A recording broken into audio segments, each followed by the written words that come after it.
أعوذ بالله من الشيطان الرجيم. بسم الله الرحمن الرحيم.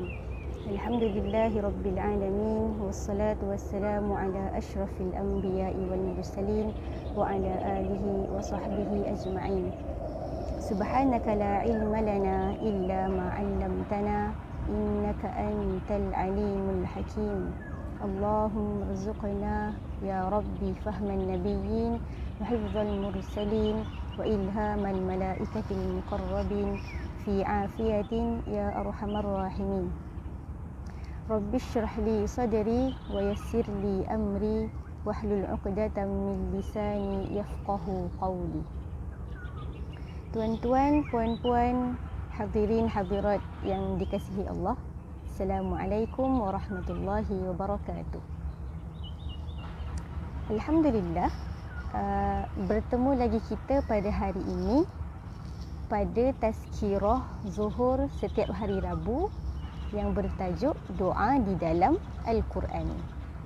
Dan pada hari ini insya-Allah saya akan sambung doa Nabi Ibrahim dan juga Nabi Ismail yang dibaca semasa peristiwa pembinaan Kaabah.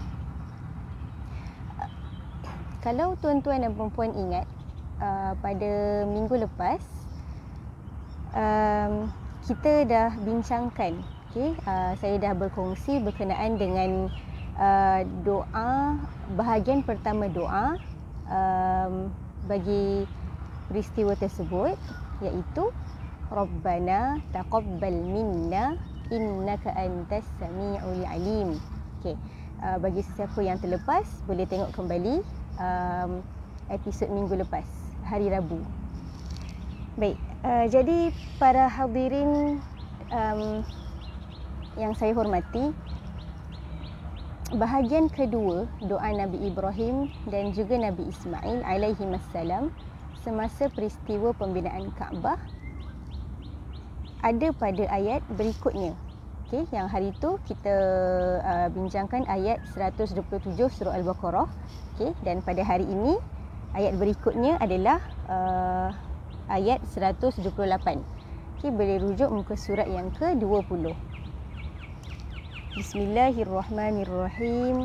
Rabbana waj'alna muslimaini laka wa min dzurriyyatina ummatan muslimatan lak. Ya Tuhan kami, jadikanlah kami berdua orang yang tunduk patuh kepadamu, dan jadikanlah di antara anak cucu kami umat yang tunduk patuh kepadamu. Wa arina manasikana wa tub alaina innaka antat tawwabur rahim. Dan tunjukkanlah kepada kami cara-cara dan tempat ibadah haji kami, dan terimalah taubat kami. Sesungguhnya Engkaulah Maha Penerima Taubat lagi Maha Penyayang. Sadaqallahul azim.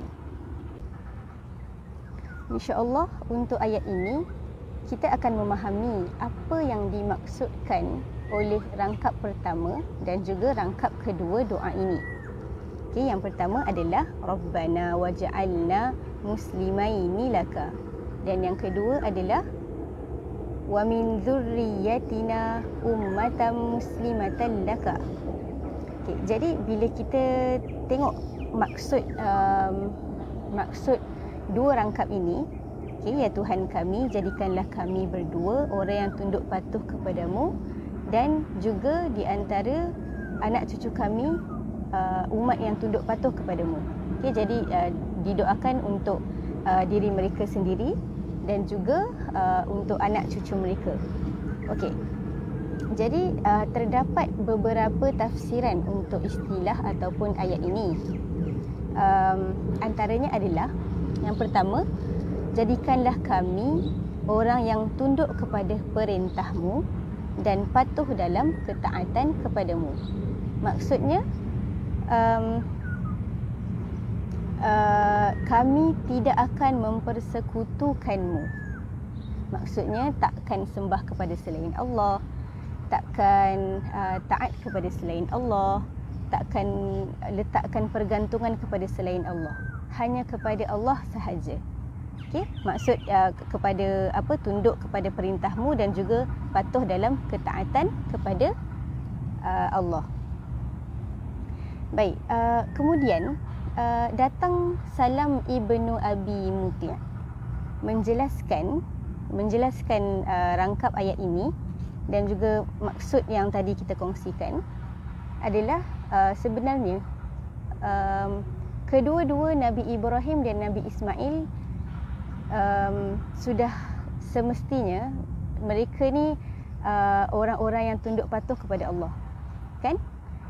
Tetapi kenapa di dalam doa tersebut dinyatakan, disebutkan untuk jadikan mereka ini orang yang tunduk patuh kepada Allah, tunduk patuh kepada perintah Allah, tidak menyembah kepada selain Allah, kan? Kenapa? Jadi Salam ibnu Abi Muti' ini dia menjelaskan bahawa kedua-dua Nabi Ibrahim dan Nabi Ismail mereka berdoa hanyalah semata-mata untuk memperteguh dan memperkuatkan lagi keimanan mereka kepada Allah. Okey? Samalah seperti doa yang pertama tadi. Mereka sedang mendirikan Kaabah, okey, sesuatu yang memang Allah perintahkan dan mereka laksanakan perintah Allah, tetapi masih lagi berdoa untuk meminta supaya Allah terima amalan mereka tadi, amalan yang mendirikan Kaabah tadi.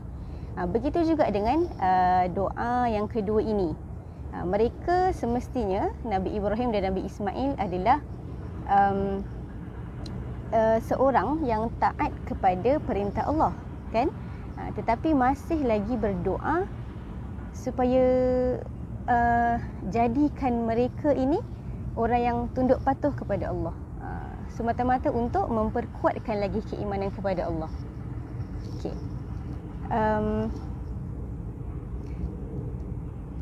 Okey, itu bahagian pertama, tafsiran yang diberikan kepada rangkap doa tersebut. Okey. Untuk tafsiran yang kedua, maksudnya adalah jadikanlah kami orang Muslim yang ikhlas kepadamu dan jadikanlah juga anak cucu kami umat yang ikhlas kepadamu. Okey, apa bezanya?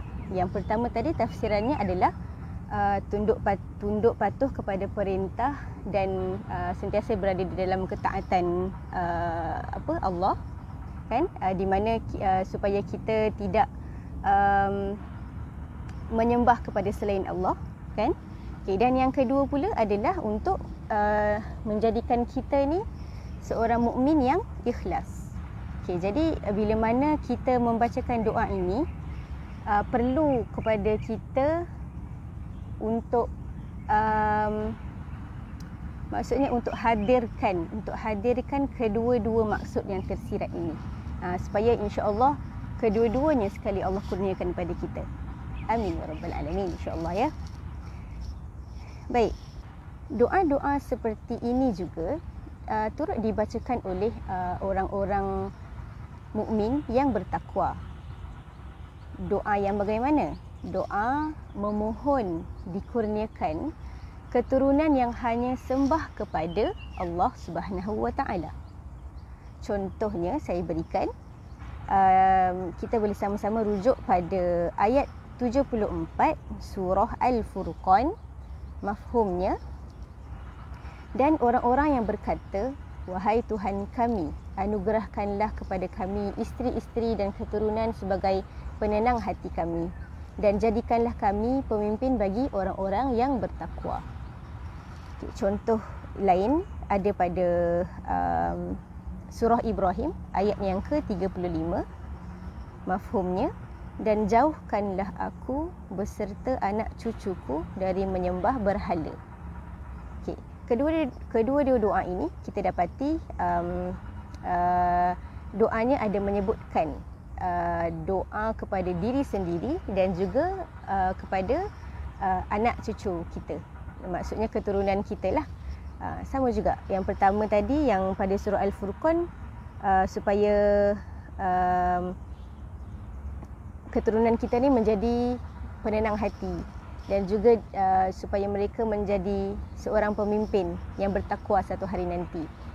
Dan pada surah Al-Baqarah pula lebih kepada minta dijauhkan daripada menyembah berhala, iaitu yang tadilah yang kita bincangkan, supaya kita ni, anak cucu kita ni hanya menyembah kepada Allah Subhanahu Wa Taala. Maka bertepatanlah dengan hadis Nabi yang sangat masyhur, yang mana saya yakin para hadirin juga pernah mendengarnya sebelum ini. Hadis mengenai 3 amalan yang akan berterusan walaupun setelah kita meninggal dunia. Okay, saya kongsikan hadisnya. Daripada Abu Hurairah, beliau mendengar bahawa Rasulullah sallallahu alaihi wasallam berkata, apabila meninggalnya anak Adam, maka terputuslah amal perbuatannya kecuali 3 perkara. Yang pertama, sedekah jariah.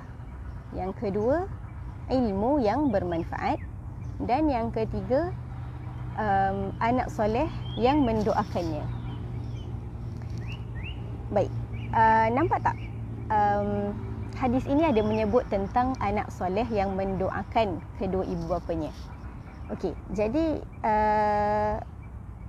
betapa dengan memiliki anak yang soleh boleh menjadi salah satu asbab amalan ataupun pahala kita ni sentiasa berterusan, tidak putus.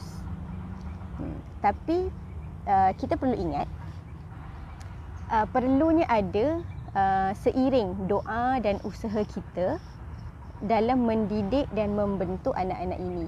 Okay, kenapa saya sebutkan seiring doa dan usaha? Okay, doa tadi kita dah pelajari, kan? Dan usaha juga, maksudnya bukanlah kita hanya berdoa sahaja dikurniakan anak yang soleh, tapi kita tidak mendidik ataupun mentarbiah anak kita itu ke arah jalan yang mendekati Allah, kan? Sebab itu bila dah ada usaha kita untuk mewujudkan suasana Islam di dalam persekitaran, dalam rumah, kan?